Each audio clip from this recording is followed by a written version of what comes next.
criança, justamente desenvolvendo o seu sentimento, ela gosta de coisas estéticas e contrastes, etc.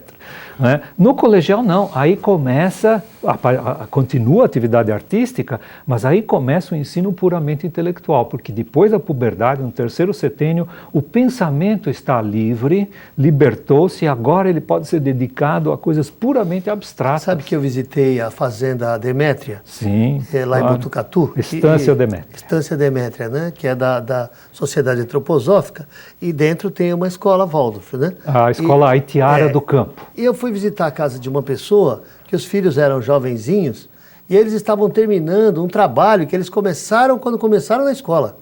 O menino tinha feito um carro, junto com o pai, peça por peça.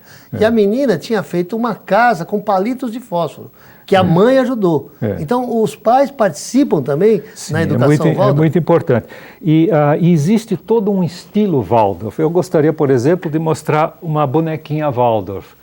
Existem um pouco maiores, não? Mas essa é uma bonequinha feita na Associação Comunitária Monte Azul, que era a antiga favela Monte Azul, que tem escola Waldorf lá dentro, etc. E eles fazem até móveis no estilo Waldorf. Veja o que é um livro no estilo Waldorf. Este aqui é um livro sobre a Bela Adormecida. Olha a rainha. O Steiner recomendou muito que os livros tivessem esses movimentos para a criança poder imaginar. Aqui todos está. Eles são movimentados. Aqui não são todos os livros, porque isso sai muito caro. Sim, você não é? movimenta os personagens. Não é? Aqui está a rainha com a Bela Adormecida, que é a que tinha acabado de nascer. É um e aqui as fadas. Olha as cores das fadas levando ao arco-íris. Lembra até o que o Adão fez lá na Fábrica da Manhã. Veja o que é estética. Você quer dizer que é um ensino vivo, não é uma E é uma estática. estética muito refinada, não é? Adequada para crianças. E não o que a gente vê por aí, são esses monstrengos, os desenhos animados, por exemplo, que são todos caricaturas do mundo. Isso não é uma caricatura, isso é uma coisa artística, né? Aqui está a Bela Adormecida entrando no quarto onde tinha aquela fada com o fuso e ela vai se picar. Né? Bom, gente, vocês já perceberam que o Valdemar é apaixonado pela Sociedade Antroposófica. Não é bem pela sociedade, talvez pela antroposofia. Trouxe um outro, esse é um boneco. Veja como tem que ser rústico. Por que rústico? Porque aí a criança pode imaginar qualquer coisa. Ela tem que imaginar os olhos sorrindo ou chorando, a boca comendo ou qualquer coisa. E não uma boneca de plástico onde já está tudo pronto. Agora, e aí não há nada para ser imaginado. A antroposofia, ela acompanha o desenvolvimento da criança nas fases... Então, a pedagogia Waldorf é baseada numa conceituação e numa prática do desenvolvimento infantil e juvenil e do adolescente, da criança e do adolescente. Em fases em 7 anos, não é? É assim que e isso é uma tradição antiquíssima. É antiguíssima, porque quando eu entrei na escola, não podia entrar no ginásio se não fizesse 11 anos até dia 30 de julho. Então havia um breque, não adiantava ser superdotado, não existia essa bobagem, não é? Do superdotado para adiantar, etc. Todos os meus colegas entraram na faculdade estavam fazendo 18 anos pelo menos, né? E não é como hoje que pode adiantar, etc. Havia uma tradição. E quando é que se atingia a maioridade civil aqui no Brasil e no mundo inteiro?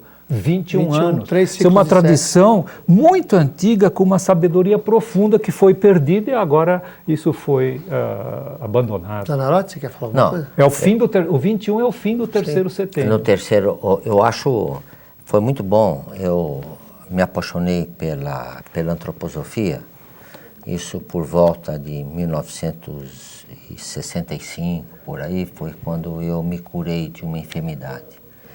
Eu me apaixonei, inclusive na clínica Tobias, estive lá, até hoje. Minha esposa foi médica da clínica.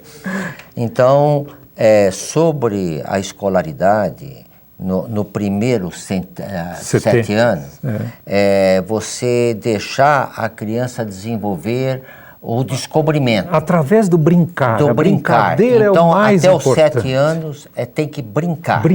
Brincar o máximo possível. E imitar, e para isso precisa haver pessoas dignas de serem imitados. Os pais e os professores têm que ser pessoas dignas. Como é que uma criança vai imitar alguém que não é digno de ser imitado? Sim, tem que dar um bom exemplo.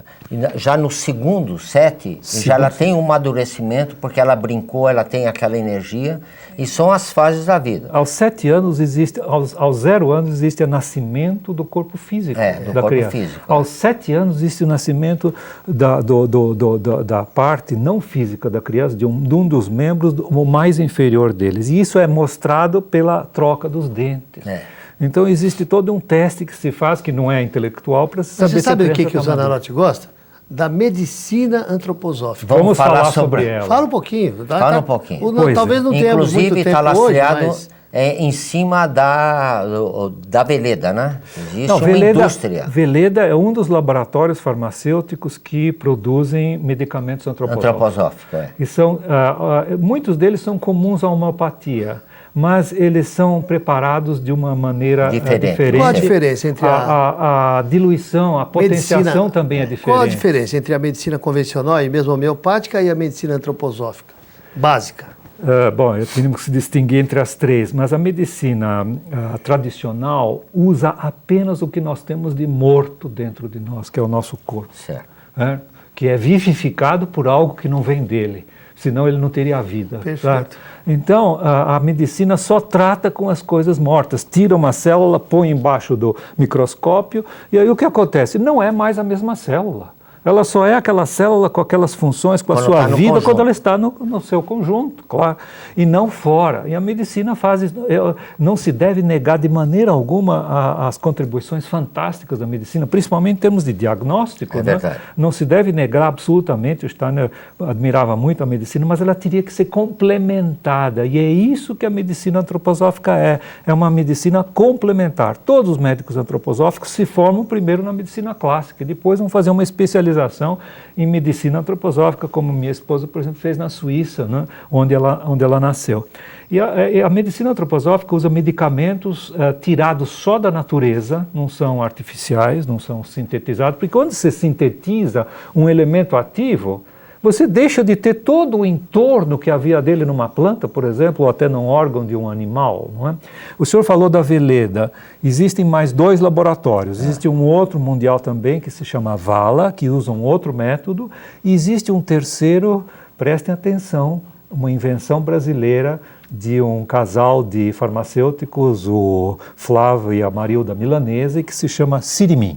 Eles inventaram um terceiro processo. Existem 3 processos diferentes de preparação de medicamentos. Os medicamentos da Sirimin têm tido sucesso muito grande. Mas são todos feitos a partir de materiais da natureza e, além disso, uma coisa fundamental da medicina antroposófica é que ela não usa apenas medicamentos. Ela usa várias terapias, certo? Como, por exemplo, a terapia artística, onde se faz pintura, modelagem, orientada por um médico que conversa com a terapeuta artística para orientar o que é que ela deve fazer para artisticamente ajudar a recuperação do paciente. Pois é, meu irmão. Mas infelizmente chegou o final do programa. O pessoal vai ficar com água na boca. Semana que vem, vocês já viram que o Valdemar... Vamos continuar. Tem muita coisa. Vamos fazer o seguinte, semana que vem nós fazemos o programa inteiro com você. Ao invés de fazermos só meio programa, porque aí nós vamos falar ainda da agricultura, Waldorf, vamos falar da própria espiritualidade, né, da organização social, tá? Nós queremos agradecer a sua vinda aqui hoje, né? Estamos chegando ao final de mais um programa. Muita paz, muita luz e até a semana que vem, se Deus quiser. Zana? Foi muito gratificante estar junto com você. Até o próximo programa. Este programa, amigo telespectador, vai ficar na história. O meu companheiro está decentemente trajado. Tá bom, Guru. Até o próximo. Tá bom, Guru.